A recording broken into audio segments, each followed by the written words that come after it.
प्यारे दोस्तों, एक हाफिज कुरान लड़की की मैयत को बिज्जू खोदकर उसके मैयत को क्यों खाते थे? अल्लाह का अजाब क्यों आया? मरने के बाद कब्र में बिज्जू उसे खाने लगे। कब्र का यह दर्दनाक अजाब देखकर वहां पर मौजूद लोग चीखने और चिल्लाने लगे। प्यारे दोस्तों, हमारी आपसे गुजारिश है कि हमारे साथ आखिर तक जरूर रहिएगा। दोस्तों, इस हाफिज कुरान औरत का शौहर कहता है कि मैं दुबई में नौकरी पर था जब मेरी बीवी का फोन आया कि अम्मा मर गई हैं। मैं बहुत रोया, लेकिन बीवी ने वापस आने से मना कर दिया। कहने लगी, इतने पैसे लगाकर जेवर बेचकर गए हो, मैं खुद तदाफीन करवा दूंगी। और फिर मेरी बीवी ने तदाफीन करवा दी। 5 साल बाद जब मैं वापस अपने घर लौटा तो मेरा दिल गम से बोझल था। घर पर मेरी माँ नहीं थी। मैं अम्मी की याद में दहाड़े मार मार कर रोया। यह बंगला नुमा घर मेरी बीवी ने बनवाया था। जैसे ही रात हुई तो अचानक रात को मुझे रोने की आवाजें आने लगी। मैं चौंक कर उठ गया और चलते चलते मैं उस घर के तहखाने तक पहुंच गया। यूं ही दरवाजा खुला तो आगे का मंजर देखकर मेरी चीखें निकल गई। जब मैं दुबई में काम पर था तो मेरी बीवी का फोन आया, अहमद अम्मा का इंतकाल हो गया है। ये वह अल्फाज थे जिन्होंने मेरे कदमों तले से जमीन निकाल दी थी। कितने लम्हे बेयकीनी के आलम में चुपचाप सुन रहा। फिर दोबारा से सायरा बोली, सुन रहे हो ना, अम्मा का इंतकाल हो गया है। बड़ी मुश्किल से मैं बोला, अम्मा का इंतकाल कैसे हो गया? अम्मी से मेरी बात हुई थी, वह बिल्कुल ठीक थी। सायरा बोलने लगी, बस रात को अचानक से उनकी सांसें रुक गई थीं। मैं अस्पताल लेकर गई, तब तक उनकी जान निकल गई। मैं तो खुद बड़े सदमे से गुजर रही हूं। मेरी आंखों के सामने ही अम्मा चली गई और मैं कुछ न कर सकी। मैंने पास के पड़ोस वालों से कह दिया है कि अहमद यहां नहीं है। आप ही लोग जल्द से जल्द तदफीन में मेरी मदद करें। यह सुनकर मैं चीख उठा और कहा कि मैं वापस आ रहा हूं। मेरे बिना अम्मा की तदफीन ना करना। मैं अम्मा का इकलौता बेटा हूं। यह हक सिर्फ मेरा है कि मैं उनकी तदफीन अपने हाथों से करूं। मगर सायरा ऐसी बातें ना करें। अम्मा को मैं इतनी देर नहीं रख सकती। वह बूढ़ी औरत है, उनकी मैयत खराब भी हो सकती है। अगर आप वापस आ भी जाएं तो तब तक अम्मा की तदफीन हो चुकी होगी। आप लाखों पैसा लगाकर वहां गए हैं और अब फिर वापस आने में लाखों रुपए लगेंगे। मैंने अपना जेवर सब कुछ बेचकर आपको भेजा है। वापस आओगे तो सब बर्बाद हो जाएगा। हमारे बच्चे क्या खाएंगे? आप काम पर तवज्जो दें और अम्मा के ई साले सवाब के लिए वही कुछ पढ़ लें। आपके वापस आने से अम्मा तो वापस लौट कर नहीं आएंगी, लेकिन आपको बहुत बड़ा नुकसान जरूर होगा। सायरा एक लफ्जों में मुझे वापस आने से मना कर दिया। वह कह रही थी कि उसने पड़ोस वाले रहीम से कहकर सारा इंतजाम कर दिया है। उसने बस मुझे कुछ पैसे भेजने को कहा और मैंने उसी वक्त सायरा के अकाउंट में पैसे भिजवा दिए। अम्मी के मरने के बाद मेरे लिए काम करना मुश्किल हो चुका था। अम्मी के अचानक इंतकाल ने मुझे तोड़कर रख दिया। मुझे दुख इस बात का था कि मैं अम्मी का इकलौता बेटा था। अम्मी की तदफीन भी ना कर सका और अम्मी का आखिरी दीदार भी नसीब नहीं हुआ। मेरा दिल खून के आंसू रो रहा था। नौकरी से वापस आकर अपने कमरे में आकर लेट गया तो अम्मी मेरी आंखों के सामने घूमने लगी। मेरी माँ का शफीक चेहरा मुझे बेचैन कर गया। अब्बा के इंतकाल के बाद अम्मा ने माँ के साथ साथ बाप बनकर मुझे पाला था। सुबह से शाम तक लोगों के घरों में काम किया करती थी और फिर बाकी सारा वक्त मेरी पढ़ाई और घर पर तवज्जो देती थी। मैं सिर्फ 14 साल का था जब अब्बा इस दुनिया से चले गए थे।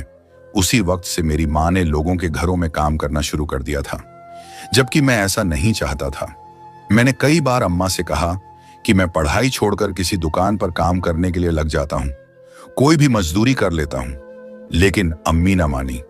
अम्मी का एक ही ख्वाब था कि मैं अच्छा पढ़ूं और अपना मुस्तकबिल बेहतर करूं। अम्मी मुझे किसी मेहनत मशक्कत में डालकर पढ़ाई से दूर नहीं करना चाहती थी और इसके लिए अम्मी ने खुद को दिन रात की भट्टी में झोंक दिया था। शदीद बुखार की हालत में भी वह मुस्कुराते हुए मुझे स्कूल भेजकर खुद काम पर चली जाती थी और मेरे सामने कभी अपनी तकलीफ का इजहार नहीं किया था। लेकिन अपनी माँ की शक्ल देखकर मुझे पता चल जाता था कि मेरी माँ बीमार है। मेरी अम्मी ने ऐसे ही दिन रात मेहनत मजदूरी करके मुझे कॉलेज में पहुंचा दिया। कॉलेज के दिनों में भी मैंने नौकरी की बात की कि अम्मी अब तो आप आराम करें, आप बीमार रहने लगी हैं। मैं कोई नौकरी कर लेता हूं तो अम्मी ने साफ मना कर दिया। कहने लगी, बस तू पढ़ाई कर और मैं कुछ नहीं चाहती, मेरी यही ख्वाहिश पूरी कर दो। यही मेरा ख्वाब है कि मेरा बेटा पढ़ा लिखा इंसान हो और बड़े ओहदे पर बैठा हो। मैंने अम्मी से कहा, मैं जवान हूं, साथ नौकरी भी कर सकता हूं और पढ़ाई भी। लेकिन अम्मी कहने लगी कि मैं चाहती हूं तुझे अच्छे स्कॉलरशिप मिले, तू अच्छे नंबरों से पास हो। तेरे अब्बू का भी यही ख्वाब था कि हमारा बेटा पढ़ लिख कर काबिल इंसान बने। तेरे अब्बू ने सारी जिंदगी इस बात का दुख किया कि उन्होंने तालीम हासिल क्यों नहीं की थी, और मैं चाहती हूं कि तुझे कभी यह दुख ना देखना पड़े। मैंने अम्मी की इस बात को पल्ले से बांध लिया और खूब मेहनत करने लगा। अच्छे नंबरों से कॉलेज पास किया तो यूनिवर्सिटी में स्कॉलरशिप मिल गई। मैंने अपनी इंजीनियरिंग पूरी की और साथ साथ नौकरी भी शुरू कर दी। आहिस्ता आहिस्ता नौकरी अच्छी होती गई और मुझे अच्छी खासी तनख्वाह मिलने लगी। इस तरह घर के हालात बदलने लगे और अम्मी भी घर में आराम करने लगी। फिर मैंने अम्मी को घर में मुलाजिम भी रखवा दी। अम्मी तो मुझे मना करती रही कि घर में मुलाजिम की क्या जरूरत है, हम दो ही तो लोग हैं। लेकिन मैं चाहता था कि मेरी माँ ने सारी जिंदगी जितनी मेहनत की है अब उतना ही आराम करें। अम्मी के चेहरे पर मुझे कामयाबी देखकर जो खुशी, मैं अपनी माँ को हंसता मुस्कुराता देखना चाहता था। अम्मा वह औरत थी जिसने अपनी जवानी के दिन मुझ पर कुर्बान कर दिए थे। वह दूसरी शादी भी कर सकती थी, लेकिन उन्होंने मेरी खातिर शादी नहीं की और तन्हा मेहनत मजदूरी करके मुझे इस मुकाम तक पहुंचा दिया। फिर उन्हीं दिनों मेरी जिंदगी में सायरा आई। हम दोनों एक ही दफ्तर में जॉब कर रहे थे। मैंने अम्मा से सायरा से शादी के लिए कहा। अम्मा कहने लगी, मैं तो खुद चाहती हूं तेरी जिंदगी में खुशियां आए, तेरा घर बस जाए। मैं भी तेरे सर पर सजा सहरा देखना चाहती हूं। अम्मा फौरन ही रिश्ते के लिए चली गई। मेरा और सायरा की शादी हो गई। मेरी बीवी बनकर हमारे घर में आ गई और फिर मुझे लगा जैसे सब कुछ मुकम्मल हो गया है। लेकिन यह मेरी गलतफहमी थी। शादी के कुछ दिनों बाद मेरे और सायरा के झगड़े शुरू हो गए। वह छोटी छोटी बातों पर लड़ती झगड़ी थी। मैं दफ्तर से आकर कुछ वक्त अपनी माँ के साथ गुजारता तो यह बात उससे बर्दाश्त नहीं होती। मेरी माँ कभी मुझे अपने पास बुलाकर अपनी कोई जरूरत बयान करती तो इस पर भी सायरा झगड़ना शुरू कर देती।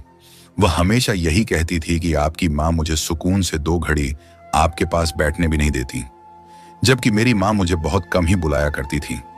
मैं खुद ही अपनी माँ के पास जाकर बैठता था क्योंकि वह तन्हा थी। उनका मेरे सिवा कोई भी इस दुनिया में नहीं था। तो अम्मा को मेरे साथ की जरूरत थी।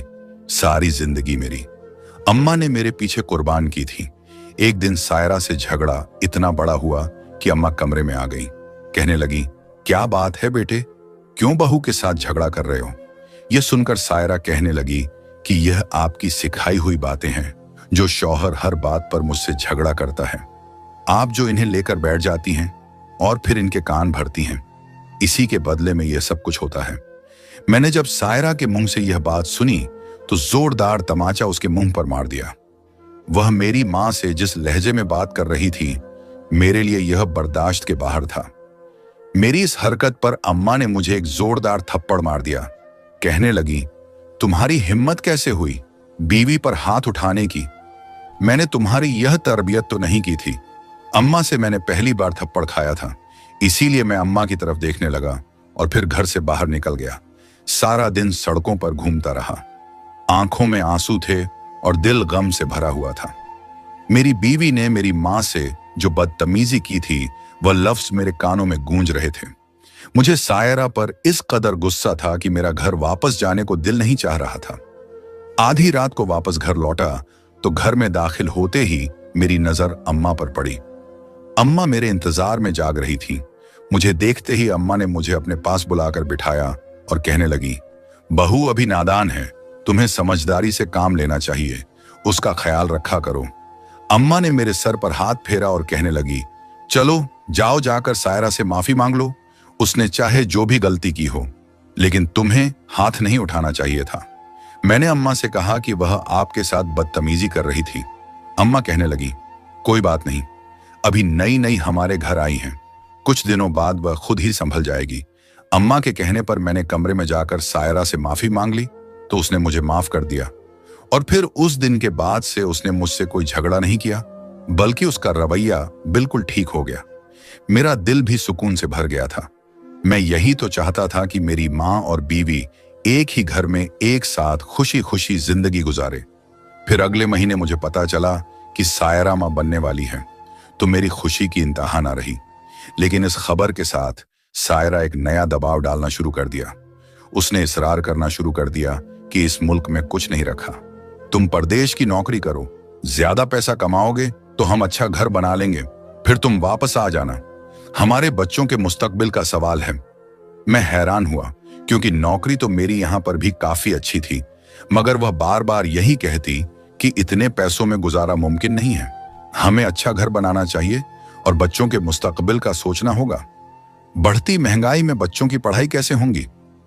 अभी तो हम 2 लोग हैं, लेकिन आगे हमारी फैमिली बढ़ेगी तो घर के खर्चे बढ़ जाएंगे। मैं परदेश की जिंदगी नहीं गुजारना चाहता था। लेकिन फिर एक दिन वह रोते हुए कहने लगी, आप मुझे सुकून की जिंदगी देना ही नहीं चाहते, वरना मेरे कहने पर परदेश चले जाते। मेरे लिए भी आपके बिना रहना मुश्किल है, लेकिन यह हमारे मुस्तकबिल का सवाल है। उसके आंसू देखकर मैं पिघल गया था। मैंने अम्मा से बात की तो अम्मा का रंग पीला पड़ गया। उन्होंने मेरा हाथ पकड़कर कहा, मेरे बुढ़ापे के दिन हैं, कब आंख बंद हो जाए कुछ पता नहीं। मैं चाहती हूं कि तुम मेरे साथ ही रहो। यह बात सायरा के कानों में पड़ गई। वह अम्मा से कहने लगी, आप क्यों अपने बेटे के मुस्तकबिल में रुकावट बन रही है? आपने क्या इसीलिए सारी जिंदगी अपने बेटे को पढ़ाया लिखाया था, ताकि तरक्की करने के वक्त आप अपनी कुर्बानियां याद दिलाएं, उसे आप अपनी गोद में बिठा लें? अम्मी बोली, अगर तुम्हारा मुस्तकबिल प्रदेश में है तो तुम चले जाओ। और फिर अम्मी ने मुझे दोबारा ना रोका। मेरी सायरा से इस बात पर भी बहस हुई, लेकिन वह बिल्कुल खामोश बैठी रही। उसने आगे से कोई जवाब नहीं दिया और मैं अपना वीजा पासपोर्ट बनवाकर 2 महीने बाद प्रदेश के लिए रवाना हो गया। मेरी दुबई में नौकरी वाकई बहुत अच्छी थी और तनख्वाह भी इंडिया के 5 गुना ज्यादा थी, लेकिन मैं तो उन बच्चों में से था जो माँ के हाथ की सूखी रोटी खाकर भी खुश हो जाते हैं। मैं जब भी घर फोन करता तो अम्मी से जरूर इस बात का जिक्र करता कि मुझे उनके हाथ के खाने बहुत याद आते हैं। अम्मी भी मुझे बहुत याद करती। जब भी मैं फोन करता तो वह रोने लग जाती।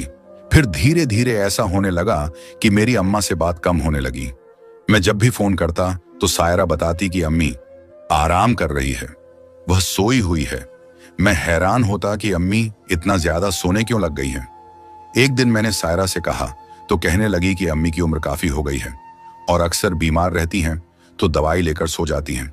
आपकी कॉल आती है तो मैं उन्हें बार बार परेशान नहीं करती। फिर एक दिन घर से फोन आया कि मैं एक बेटी का बाप बन गया हूं। मैं बहुत खुश था, लेकिन 5 साल से पहले वापस लौटना मुमकिन नहीं था। मेरी बीवी बहुत खुश थी कि उसने काफी पैसा जमा कर लिया है और जल्द वह अपना बड़ा घर बना लेगी, तो मुझे और ज्यादा परदेश की जिंदगी नहीं गुजरेगा। मैं भी इसी उम्मीद पर परदेश काट रहा था। मैं बहुत खुश बैठा था कि 2 साल काम करके और वापस घर लौट जाऊंगा। अभी मैं यही सोच ही रहा था कि सायरा का फिर से फोन आ गया। उसने सीधा मुझे मेरी मां के इंतकाल की खबर सुना दी और यह खबर मेरे लिए कयामत से कम नहीं थी। मैं अपनी मां के जनाजे को कंधा देना चाहता था, लेकिन इस फर्ज से भी महरूम हो गया, क्योंकि अभी मेरे पास वापस जाने में 2 साल बाकी था। अम्मी के मरने के बाद मैं हर दिन अम्मी के लिए दुआएं करता और अम्मी से माफी मांगता कि आखिरी वक्त पर मैं उनके साथ ना रह सका। यह गम मुझे अंदर ही अंदर खाए जाता था। फिर 1-2 साल गुजरा तो मैंने अपनी नौकरी छोड़ दी और हमेशा के लिए वापस हिंदुस्तान लौट आया, क्योंकि मेरी बीवी घर बना चुकी थी।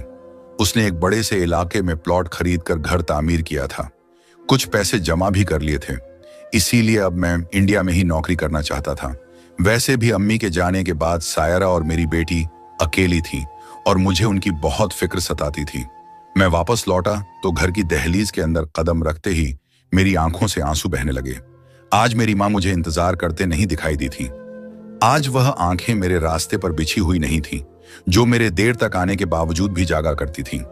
मेरे दिल में ऐसा गम उठा कि मैं वहीं दरवाजे के पास ही जोर जोर जार से रोने लगा। मेरी हालत देखकर सायरा ने मुझे संभाला, अंदर लाए और कहने लगी, क्यों परेशान होते हो, सब कुछ ठीक हो जाएगा।